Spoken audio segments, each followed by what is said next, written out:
Zero লাইনে দাঁড়ায় আছি, আপনাদের এখানে আসার দরকার নাই। আমি এনাফ বিএসএফ কে সাইজ করার জন্য। বুঝতে পারছি? যখন আমার প্রয়োজন হবে তখন আমি বলবো ঠিক আছে গ্রামবাসী, আমাদের গ্রামবাসীকে নিয়ে আসো, নিয়ে আমরা সাইজ করি। তা আমি না ডাকলে আপনারা ওখানে ভিড় করে আমাদের কাজকে ব্যাঘাত ঘটাবেন না। আমাদের হাতে অস্ত্র আছে, আমাদের ট্রেনিং আছে, সর্বশেষ হচ্ছে আমাদের মনোবল আছে, এবং আমাদের পিছনে 18 কোটি মানুষ আছে, আছে না? তো 18 কোটি মানুষ থাকতে আমার কি ভয় পাওয়ার কোনো কারণ আছে?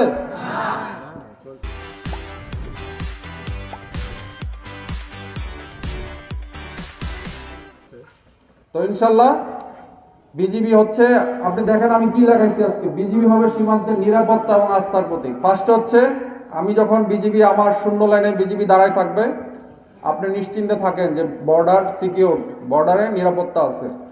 আর আস্থা হচ্ছে আমরা যে কোনো কাজে আপনি আমাকে আমার সাহায্য সহযোগিতা পাবেন, হোক সীমান্ত সম্পর্কিত, হোক অন্য যে কোনো সম্পর্কিত, বিজিবিকে আপনার পাশে পাবেন। একজন বলেছিল চেয়ারম্যান সাহেব যে শিবগঞ্জ থানা অনেক দূরে, এত দূর যাওয়ার দরকার না, আপনার পাশেই আমাদের প্রতি 5 কিলোমিটার দূরে দূরে হচ্ছে আমাদের বিজিবি ক্যাম্প। আমাদের বোলাহাট সহ আমাদের প্রায় 19টা ক্যাম্প আছে বিভিন্ন জায়গায়। প্রতিটা জায়গায় এই সীমান্তবর্তী জেলায় আমাদের ক্যাম্প আছে। সুতরাং আপনাদের যে কোনো প্রয়োজনে বিজিবিকে আপনারা সাথে পাবেন, পাশে পাবেন, আমি সেই আশ্বাস দিচ্ছি। সর্বশেষ হচ্ছে আমার পক্ষ থেকে আমি আসলে সবাইকে ধন্যবাদ দিতে চাই। আমি কাউকে কখনোই গালিও দিব না, আমার কারোর প্রতি মন খারাপ নাই। আমি ধন্যবাদ দিতে চাই আমাদের এই পুলিশ প্রশাসনকে। যখন 5 তারিখ থেকে ঝামেলা শুরু হয়েছিল, এসপি মহোদয় বারবার জিজ্ঞাসা করছে যে কিবরিয়া ভাই কিছু লাগবে, কোনো সহায়তা লাগবে? আমি বললাম শুধু দোয়া করেন, ইনশাল্লাহ কোনো সমস্যা নাই। ডিসি মহোদয় ফোন দিয়েছিল কোনো সহায়তা লাগবে? আমি বললাম ঠিক আছে, আপনারা পাশে আছেন, যদি সহায়তা লাগে আমি জানাবো। আর সর্বশেষ আমি ধন্যবাদ দিতে চাই এই চৌকা এবং কিরণগঞ্জ গ্রামবাসীর প্রতি।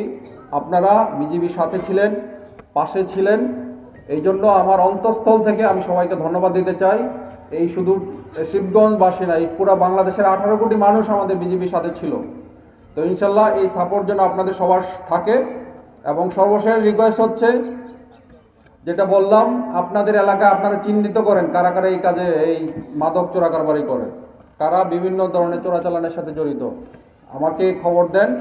আমরা তার আমরা ধরে শিবগঞ্জ ওসি সাহেব আছেন, আমরা ওনাকে হ্যান্ড ওভার করবো, বাকি আইনানুগ ব্যবস্থা উনি নেবেন।